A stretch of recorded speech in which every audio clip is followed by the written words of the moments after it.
Um carro que eu tenho uma paixão enorme, mas esse carro aqui vai chocar o mundo. Não é só chocar os Estados Unidos, não é só chocar o Brasil, mas vai chocar o mundo. Preste atenção. O que acontece quando se juntam um apaixonado por carros, um motor de Ferrari e um carro fracassado? Por mais insano, ousado e absurdo que isso soe, alguém transformou todos esses elementos em algo único e inédito.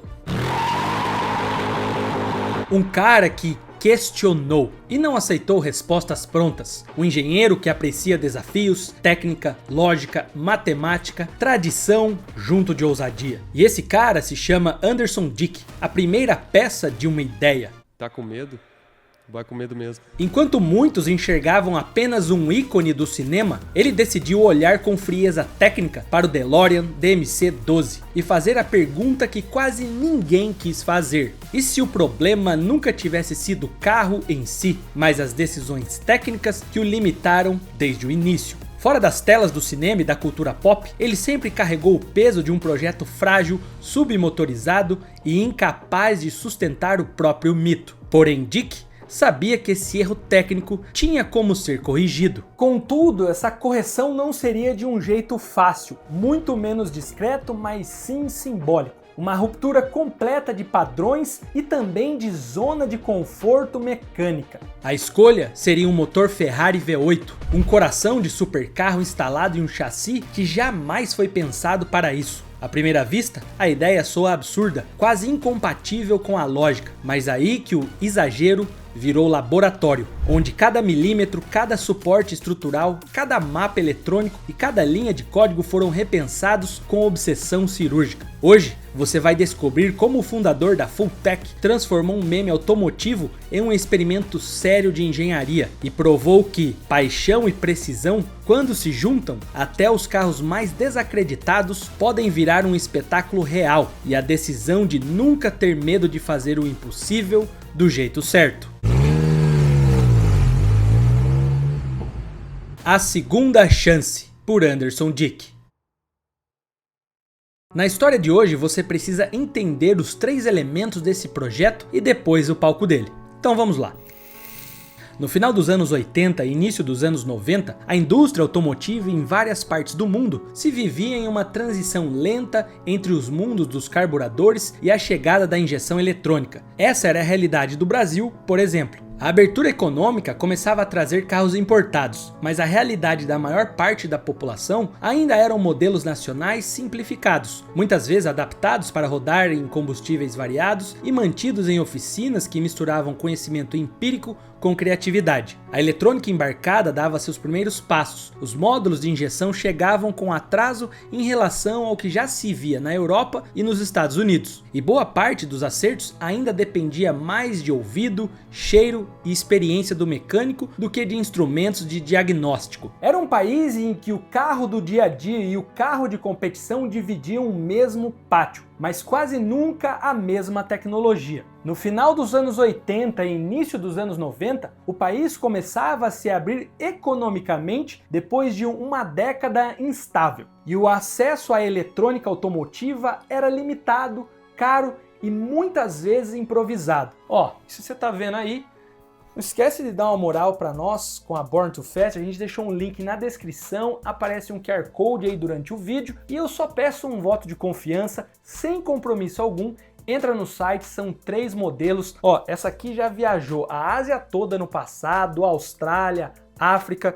Não desbota, não perde a cor e não encolhe. E muita gente que assiste os vídeos já deu essa moral, não se arrependeu, mandou feedback e pediu pra gente continuar aqui, divulgando o que é bom com valores acessíveis, e eu tenho certeza que você vai curtir. Então, sem compromisso, link na descrição. Carburadores ainda eram maioria, módulos de injeção chegavam com atraso em relação aos modelos estrangeiros e o conhecimento circulava mais por experimentação do que por uma documentação técnica detalhada. Foi nesse cenário que Anderson Frederico Dick crescia no interior do Rio Grande do Sul, cercado por oficinas que misturavam método e criatividade para fazer carros funcionarem com os recursos disponíveis. Não havia scanners acessíveis, equipamentos de diagnóstico completos ou módulos programáveis. Era um ambiente que cada acerto dependia de sensibilidade, paciência e capacidade de interpretar sintomas. Seu fascínio e curiosidade, lendo revistas automotivas e frequentando oficinas lotadas de improviso, graxa, óleo, motores e metal em forma de carro, que ele escolheria a sua área.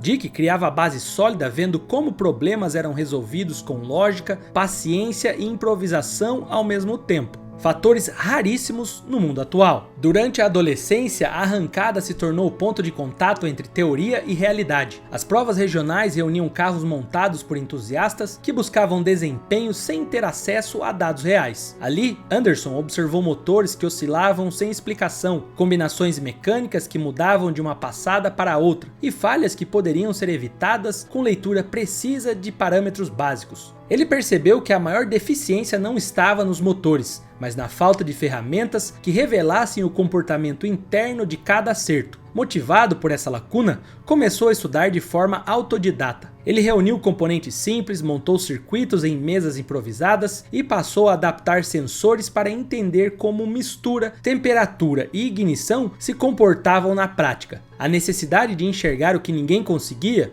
ou seja, medir e combinar duas frentes, estudo formal e experimentação constante. Quanto mais entendia, mais via que aquele universo tinha espaço para soluções próprias, criados a partir de uma realidade brasileira e não importados de forma genérica. Esse ambiente de pista e improviso acabou se materializando em um projeto específico que mudou a vida do Anderson. E esse vídeo tem o intuito de homenageá-lo e mostrar aí tudo que esse cara já fez pelo mundo automotivo brasileiro e acho que também até automobilístico. E se a gente cometeu algum erro ou algum furo no roteiro, fica à vontade de comentar, mas não precisa ficar bravinho aí não. Vamos divulgar coisas boas na internet. Durante o período que cursou Engenharia Elétrica na UFRGS, ele desenvolveu como trabalho de conclusão de curso um módulo de injeção eletrônica pensado para carros de competição. O equipamento foi instalado em carros de arrancada nos autódromos gaúchos e ajustado em tempo real com base no que acontecia na pista. Para a maioria dos preparadores sobrava improviso, adaptação e resultados inconsistentes. Dick não queria impressionar o mercado, mas sim resolver um problema direto, fazer o motor funcionar melhor, de forma previsível e repetível. Esse primeiro módulo, que mais tarde ficaria conhecido como Turbo Pro, nasceu como ferramenta prática, não como produto de vitrine. Os testes começaram do jeito mais cru possível. Cada passada gerava dados, cada falha exigia ajuste de mapa, cada melhora consolidava confiança no sistema. Houve erros logo no início, mas nada disso foi escondido. Pelo contrário, o erro virou um método. Testar cedo, errar rápido, corrigir e voltar para a pista. O Turbo Pro passou a ser usado em provas regionais, validado por pilotos e preparadores que dependiam de confiabilidade no limite. E sua reputação começou a crescer no boca a boca, muito antes de qualquer reconhecimento público. À medida que a demanda aumentava, surgiu a necessidade de estrutura. A entrada de um sócio na gestão trouxe organização comercial e operacional para algo que até então era puramente técnico. Em 2003, esse processo foi formalizado com a fundação da Fueltech, que já nascia com credibilidade construída entre quem realmente precisava que o carro funcionasse sob pressão. A expansão veio depois e não foi imediata. As primeiras tentativas de entrar no mercado norte-americano significaram prejuízo, estandes em feiras como a PRI sem retorno e anos insistindo até ser levado a sério. Mas ali já estava formado a base do engenheiro que transformava dados brutos em decisões precisas. Depois de anos lidando com motores reais, falhas reais e soluções construídas na prática, a experimentação deixou de ser aprendizado e passou a ser propósito. Foi nesse ponto da trajetória que começaram a surgir as perguntas que, mais tarde, dariam origem a projetos capazes de confrontar símbolos, motores icônicos e limites que o mercado tratava como imutáveis. E assim que entra o segundo elemento. Para muita gente, o DeLorean é apenas um ícone do cinema, mas Anderson estudou profundamente o carro ainda na fase em que se dedicava a testar limites de eletrônica embarcada e gerenciamento de motores. O DMC-12 tinha uma estrutura interessante, um entre-eixos que permitia equilíbrio, um chassi Lotus com ideias promissoras, mas tinha também um conjunto mecânico que parecia desconectado do resto. O V6 PRV, sigla para Peugeot Renault Volvo, foi fruto de uma parceria industrial europeia criada nos anos 70 para reduzir custos de desenvolvimento e padronizar a produção entre marcas diferentes. Era um motor pensado para ser versátil, confiável e fácil de adaptar a vários modelos, não para entregar desempenho esportivo. Em sua configuração mais conhecida no DeLorean, o PRV tinha pouco mais de 130 cavalos, números modestos mesmo para a época, especialmente para um carro com pretensões futuristas e aparência agressiva.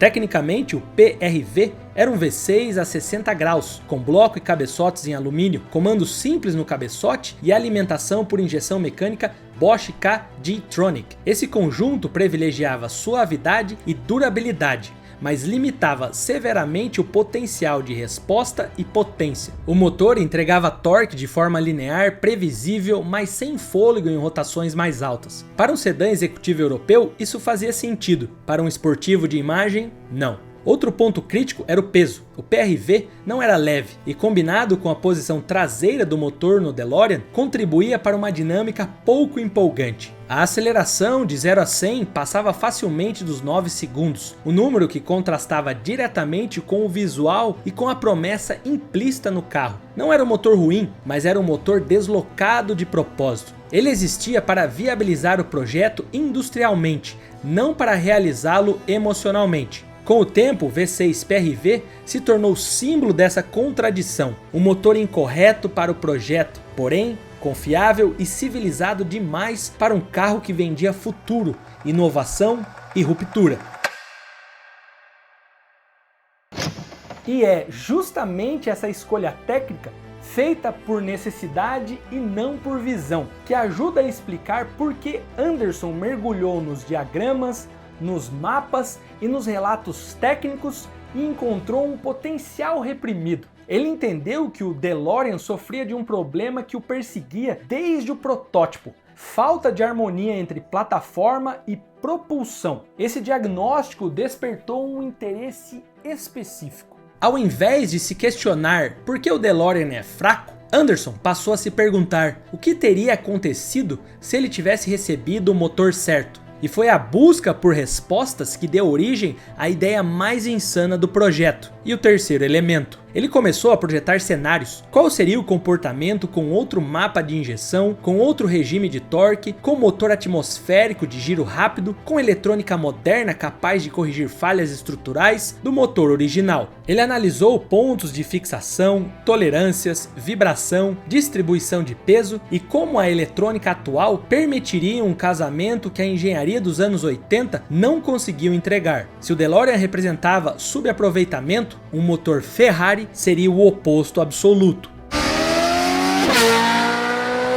Sempre interessado pela filosofia dos motores Ferrari, especialmente os V8 e V12, que tem uma lógica de funcionamento completamente distinto de motores de alto torque e baixa rotação usados em muitos projetos contemporâneos. O que chamava atenção não era só o giro alto ou a sonoridade, mas o comportamento estrutural, comandos agressivos, cabeçotes que priorizavam fluxo e velocidade de mistura, dutos criados para resposta imediata e uma arquitetura que exigia precisão em cada grau de avanço. Foi então que encontrou a unidade de potência implorando para ser usado, um V8 4.5 litros retirado de uma Ferrari California acidentada. Ele desmontou, estudou, testou, reprogramou, refez mapas, validou leituras de sensores e examinou como cada parâmetro se comportava sob condições diferentes do que a Ferrari fazia na Itália. Ele descobriu que pequenas alterações produziam efeitos dramáticos e que ajustes de avanço eram mais sensíveis do que em motores alemães. A margem entre eficiência e falha era muito menor.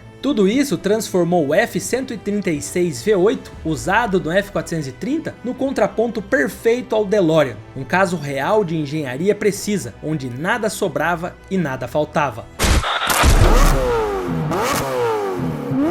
O motor italiano oferecia exatamente o que o PRV nunca entregou: giro, resposta, fluxo, variação rápida de carga e uma margem de exploração que revelava detalhes profundos de todo um sistema de gerenciamento. A partir desse encontro entre um chassi subexplorado e um motor de obsessão técnica, faltava outra parte importante: o câmbio. A escolha? Bom, algo alemão, um manual de 6 marchas de um Porsche 911. Para que tudo funcionasse de forma precisa, era necessário desmontar tudo. Não bastava encaixar, precisava harmonizar. E por isso, nas primeiras semanas de execução, o DeLorean virou mapa, bancada e laboratório. A estrutura do chassi recebeu mais atenção do que qualquer outra parte, porque era ali que todo o comportamento dinâmico começaria. Ele analisou pontos de torção, rigidez, distribuição de peso e como o novo centro de massa reagiria numa plataforma que foi pensado para um motor completamente diferente. O PRV era pesado na parte superior e tinha um comportamento de vibração mais amplo. Já o V8 italiano trabalhava com frequência mais delimitada e amplitude menor, mas exigia precisão na fixação e transferência de carga. Isso significava repensar suportes, buchas e a forma como o conjunto se comunicaria com o eixo traseiro. Ele refez cálculos que não existiam no projeto original, ajustando ângulos e rigidez para evitar que o carro reagisse com atrasos ou flexão excessiva em acelerações laterais. Depois veio a fase em que a eletrônica e mecânica também precisavam conversar. O brasileiro desmontou o chicote original do carro como quem folheia um livro ultrapassado. A arquitetura elétrica do DeLorean foi criada para um motor simples e para sensores que operavam em faixas muito diferentes das que a Ferrari usava. Isso obrigou Anderson a criar uma ponte lógica entre duas gerações distintas de engenharia, substituindo sensores, redesenhando conectores e escrevendo protocolos novos para permitir que o módulo de gerenciamento interpretasse sinais com a precisão que o V8 exigia. Nada podia gerar ruído ou delay, porque esse motor não tolera interpretações lentas. Ao longo do processo surgiam desafios que não apareciam nos diagramas. A compatibilidade térmica, por exemplo, exigiu mais testes do que o esperado. O cofre traseiro do DeLorean não havia sido projetado para um motor que trabalhava com temperaturas mais altas em regime contínuo. Então, o brasileiro precisou redesenhar fluxo de ar, posicionamento de dutos e áreas de escape térmico para impedir que o calor se acumulasse em zonas críticas. O projeto do carro original tinha gargalos ocultos, detalhes que nunca foram corrigidos nas produções lá dos anos 80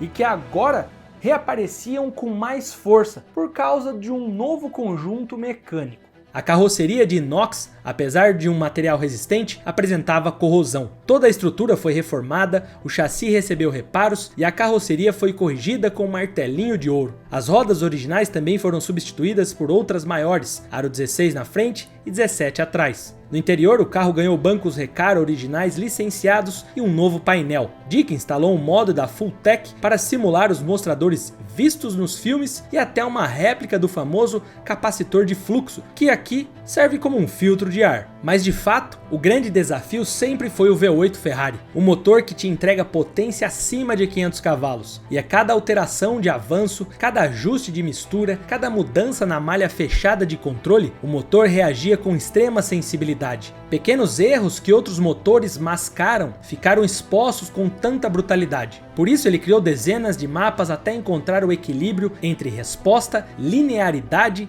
e segurança mecânica. O objetivo não era transformar o DeLorean em um carro agressivo, mas em um carro coerente, onde chassi, peso, geometria, fluxo e eletrônica se comportassem como partes de um único ecossistema. Um ponto marcante da execução foi o momento em que o carro rodou pela primeira vez com um novo conjunto. Para quem estava envolvido na engenharia, era sobre confirmar que as hipóteses do projeto se sustentavam quando o carro deixava a bancada e entrava na pista. O comportamento inicial mostrou exatamente o que Anderson buscava: resposta imediata, equilíbrio, ausência de vibrações indesejadas e uma sensação de que, finalmente, a plataforma estava sendo usada da maneira como poderia ter sido desde o começo. Com o sistema validado vieram os ajustes finais e essa abordagem transformou o projeto em algo muito maior do que uma simples troca de motor. Virou uma demonstração prática de que plataformas subestimadas podem revelar comportamentos brilhantes quando recebem a engenharia adequada. Anderson não buscava criar um híbrido exótico entre um carro cult e um motor lendário, nem procurava uma combinação chamativa para impressionar o público. A intenção sempre esteve ancorada em método. Ele queria responder perguntas técnicas, explorar limites com rigor e demonstrar que um casamento improvável podia funcionar quando cada variável era tratado com precisão e respeito à lógica mecânica. Quando o carro enfim rodou com consistência, ficou evidente que o projeto tinha deixado de ser apenas um exercício de curiosidade. Era a prova prática de que engenharia, quando aplicada sem atalhos, consegue reescrever histórias. Com essa etapa concluída, o foco de Anderson naturalmente se deslocou para o próximo movimento. Depois de todos os elementos juntos e funcionando perfeitamente, a obra-prima precisava ser exposta a outros amantes de ideias malucas, certo? Bom, o palco ideal seria a SEMA.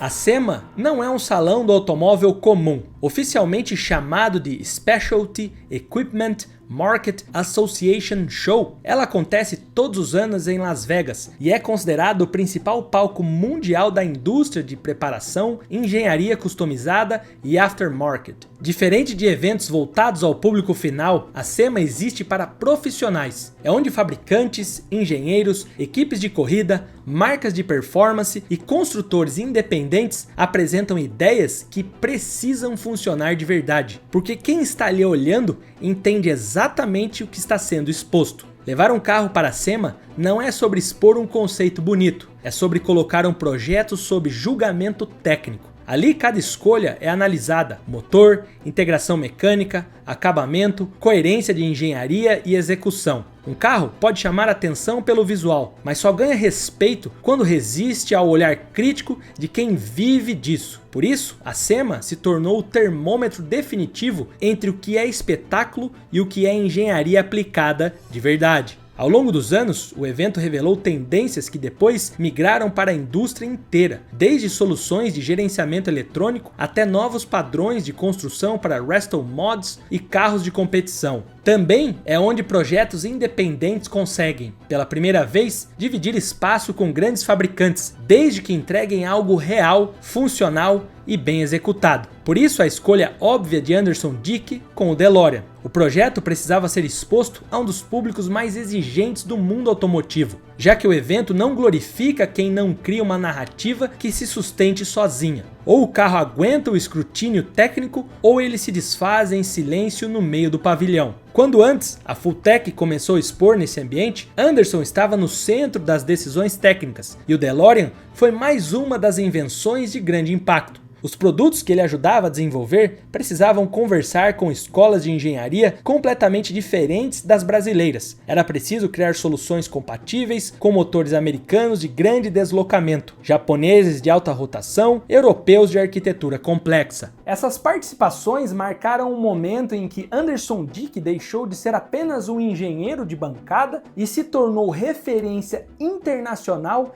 em gerenciamento eletrônico de motores. Dick explicava fenômenos elétricos e respostas mecânicas de um jeito que não dependia de idioma, porque a lógica por trás das curvas e dos gráficos era universal. Era comum ver especialistas de escolas completamente diferentes reunidos em volta dos protótipos, discutindo com ele detalhes de operação como se estivessem num laboratório. O brasileiro passou a ser reconhecido como um dos poucos profissionais capazes de traduzir comportamento de motor em decisões de software com precisão. Além disso, o SEMA colocou sua forma de trabalhar sob luz global. Era a primeira vez que muitos estrangeiros viam um sistema brasileiro disputar espaço no mesmo nível de gigantes do setor, como a Motec e a Holtec. A clareza técnica dele foi decisiva para transformar curiosidade em respeito. Em vez de vender promessas, Anderson mostrava funcionamento. Essa exposição internacional consolidou algo que já vinha sendo construído há anos, desde os seus primeiros projetos. Com o tempo, Anderson passou a enxergar o desenvolvimento de produtos não como um ato individual, mas como uma responsabilidade coletiva. E essa forma de trabalhar ultrapassou os limites da oficina e virou parte do seu legado. Mais do que vender soluções, Dick passou a ensinar como pensar em motores, como interpretar dados e como tomar decisões técnicas ímpares e até absurdas.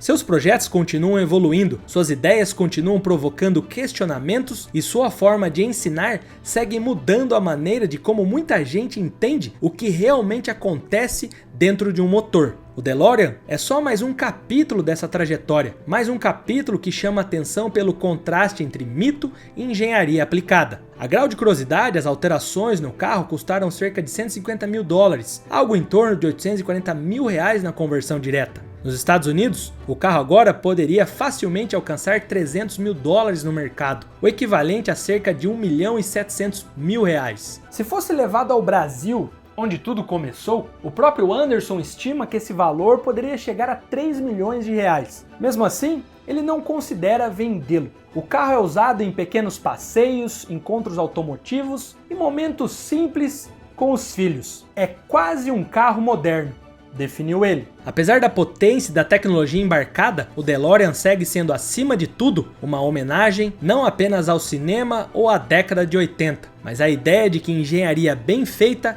atravessa o tempo. Cara, esse aqui é o carro mais legal que eu já fiz. Sem dúvida.